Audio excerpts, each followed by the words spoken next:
जय हिंद दोस्तों, आप सभी का स्वागत है एक बार फिर से आपके अपने यूट्यूब चैनल पर। दोस्तों, आज हम आपको लेकर के आए हैं कि भारतीय सेना ने उत्तर प्रदेश के मेरठ में एक बहुत शक्तिशाली युद्ध अभ्यास किया है, जिसका नाम है दोस्तों प्रचंड शक्ति। दोस्तों, नाम क्या दिया गया है उसका? भारतीय सेना ने प्रचंड शक्ति नाम दिया गया है दोस्तों।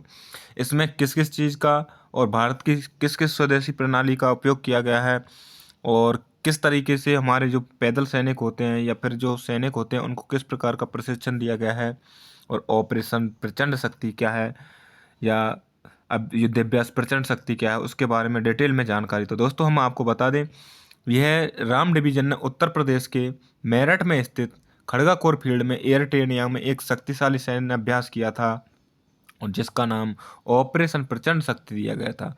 इसमें ज़्यादातर ड्रोन और एआई प्रणाली और लाइटरिंग हथियारों जैसे कि आधुनिक तकनीकी सेना की अग्रिम इकाइयों की ताकत और गति को बढ़ावा कैसे दे सकती है उनके बारे में इनको बताया गया। और इनके अलावा जो हमारे मानव रहित विमान यूएवीज हैं, एआई युद्ध क्षमता प्रणाली है, स्वचालित प्लेटफॉर्म है, और बार बार हमला करने वाले जो भी अपने हथियार हैं, तो उनको चला करके दिखाया गया। उनको ट्रेनिंग दी गई थी कि कैसे हमारे जो हथियार हैं जिनसे हम बार बार हमला कर सकते हैं उनका प्रयोग कैसे कर सकते हैं, और अधिक से अधिक शत्रु पर अपना वार कर सकते हैं, और शत्रु को हम कमज़ोर कर सकते हैं, और उनके भीतर गहराई तक हमले करने के दौरान अधिक सटीकता के साथ में कैसे प्रयोग कर सकते हैं।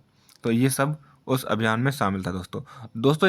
इस अभियान का एक और मेन मोटिव था दोस्तों कि आत्मनिर्भर भारत के तहत जितने भी हथियार बने हुए हैं स्वदेशी आधुनिक तकनीकों के द्वारा उनका प्रदर्शन करना भी था, ताकि युद्ध क्षेत्र में इनकी प्रभावशीलता बढ़े और भारतीय सैनिक न किसी दूसरे देश पर डिपेंड होकर के अपने देश पर ही डिपेंड रहें।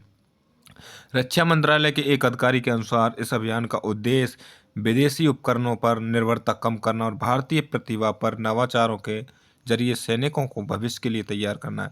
यानी कि जितने भी भारतीय हथियार हैं उनका ट्रेनिंग बेसिक से लेके हाई लेवल तक का देना, मतलब ज़्यादा से ज़्यादा भारतीय हथियारों की ट्रेनिंग देना, इसका एक मुख्य उद्देश्य माना जाता है दोस्तों। और दोस्तों, क्या है स्ट्राइक कोर की क्षमताओं को मजबूत करना, जो कि राम डिवीजन की स्ट्राइक कोर अभियानों में एक प्रतिष्ठित इकाई मानी जाती है दोस्तों। इस आयोजन के माध्यम से यह परखा गया कि कैसे कैसे नई तकनीकें आक्रामक अभियानों के तरीकों को पूरी तरह बदल सकती हैं।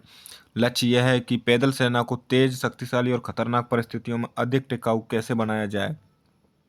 जैसे कि जो हमारे एयरफील्ड होते हैं वो अलग है, जबकि जो हमारे पैदल सैनिक होते हैं उनके पास अत्याधुनिक हथियारों को दिया जाए, और जैसे ज़्यादा से ज़्यादा हमारी सेना की बढ़त रहे हमेशा, कभी भी जब भी युद्ध की संभावना है।